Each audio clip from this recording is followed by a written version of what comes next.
حضرت مولانا محمد یعقوب صاحب نانوتوی رحمت اللہ علیہ دارالعلوم دیوبند کے درویش صفت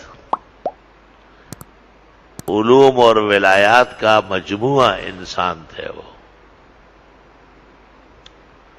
انہوں نے ایک موقع پہ کہا ہے کہ لوگ صدقات خیرات بہت زیادہ کریں، یہاں تک کہ کپڑوں میں سے کپڑے دے، آٹے میں سے آٹا نکالے، گھر کی چینی میں سے چینی فقراء کو دے، پکا ہوا سالن تقسیم کرے. اس طرح بھی ایک صدقے کا طریقہ ہے.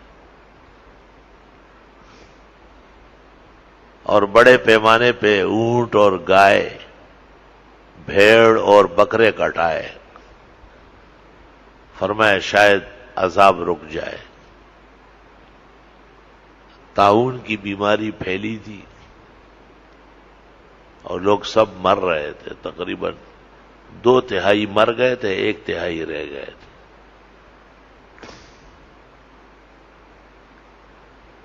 اور بیماری ختم ہو گئی، سب لوگ جنہوں نے مرنا تھا وہ مر گئے اور جنہوں نے بچنا تھا وہ بچ گئے.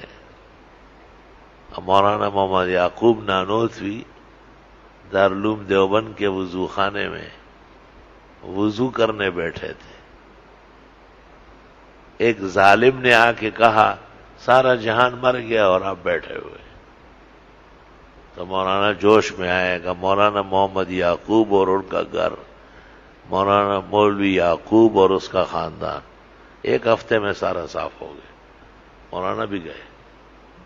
لوگوں نے کہا حضرت کیا کہہ رہے ہیں، منہ پہ آگا ہو گیا، جو ہونا تھا ہو گیا، اب کوئی نہیں بچے گا. خود فرماتے تھے کہ ایسا ولی ہوں جو بگاڑ سکتا ہوں، سنوار نہیں سکتا. توبہ. حدیث شریف میں بولنے میں بھی بہت احتیاط کرے. اور کسی موقع پر آپ حضرت عائشہ پر ناراض ہوئے اور آپ نے کہا شلت یدا کی، تیرے ہاتھ ٹوٹ جائے. تو اللہ کے پیغمبر اور نبی ہے، ہاتھ یہی سے لٹک گئے اور جان نکل گئی ہاتھ ہو گئی. آپ باہر سے تشریف لائے، پوچھا تو حضرت عائشہ نے کہا آپ اللہ کے پیغمبر ہیں، کیوں آپ کی باتیں بھی نہیں چلے گی؟ آپ نے پانی منگوایا، وضو کیا، 2 رکعت پڑھی، پھر دعا فرمائی، ام المومنین کے ہاتھ بحال ہو گئے. یہ تو پیغمبر تھے جو بحال کر سکتے تھے، اور کوئی نہیں کر سکے گا. اس لیے حدیث میں ہے لا تدعوا علی اموالکم و اولادکم، مال اور اولاد کو بھی بد دعا مت دو. فَإِنَّهُ يُجَابُ لَكُمْ ثُمَّ تَنْدِمُونَ، لگ جائے گی پھر شرمندہ ہوں گے، روتے رہو گے. تیر جو کب واپس نہیں آتا.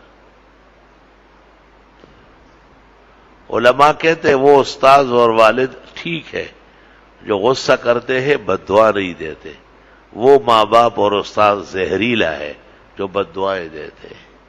بد دعا تو اختیار سے نکل جائے گی، نسل اور پورا تباہ ہو جائے گا. یعقوب علیہ السلام کو جب پتہ چلا کہ عزیز مصر نے بنیامین کو قید کر لیا،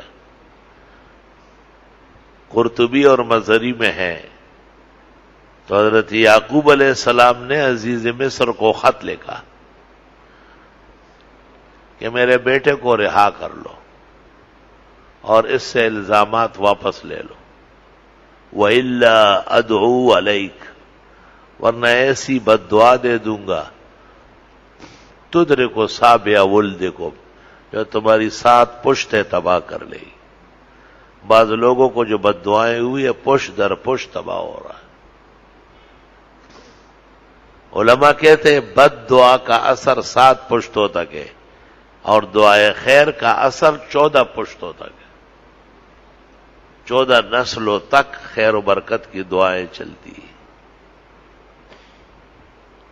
دعائیں لیا کرے اور دعائیں دیا کرے اور منہ سے اچھے کلمات نکالا کرے۔ اولیاء کرام کہتے ہیں دشمن کو بھی بد دعا نہ دے، اللہ اس کو دوست بنا سکتا ہے نا۔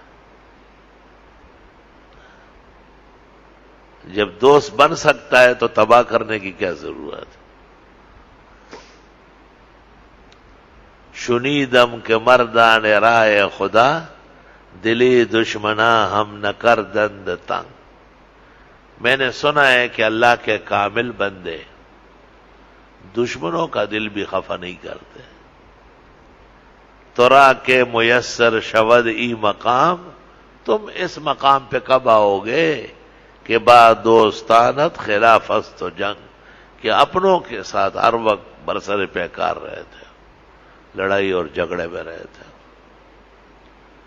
الفاظ اچھے نکالا کرو، ما یلفظ من قول الا لدیہ رقیب عتید، جو منہ سے نکلے گا فرشتہ تیار بیٹھا ہے اس کو لکھے گا، کل آپ کے خلاف بہت بڑا فائل کھل جائے گا، پھر بچ نہیں سکو گے اس کی پکڑ اور مار سے۔